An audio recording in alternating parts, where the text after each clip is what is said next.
c'est le rouge au mur et dans la décoration qui harmonise l'ensemble. Et vous allez voir, des idées, il y en a plus d'une dans cette maison.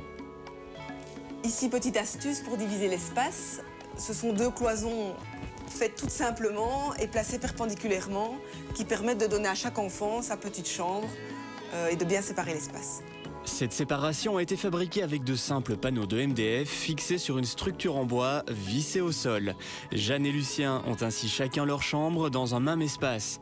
Et de l'espace, il en faut pour vivre à 4. C'est pourquoi Stéphanie a construit une annexe à sa maison.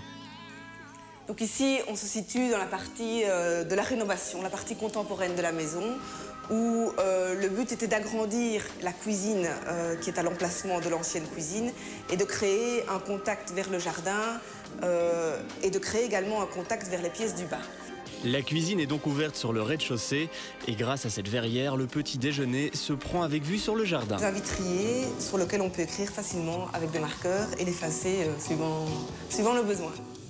L'idée d'une cuisine en mezzanine avec une verrière était peut-être saugrenue, mais le résultat est concluant. Impression d'espace, beaucoup de lumière et idéal pour l'accès des pièces de vie du haut vers les pièces de vie du bas. Et en bas justement, Stéphanie a choisi d'installer son bureau au bout de 2 pièces en enfilade. Ce qui était vraiment primordial pour moi ici, c'était d'avoir un contact entre mon bureau où je travaille beaucoup et les autres pièces de vie de la maison. Sans compter que si elle le souhaite et si le temps le permet, Stéphanie peut aller décompresser avec ses enfants dans le jardin.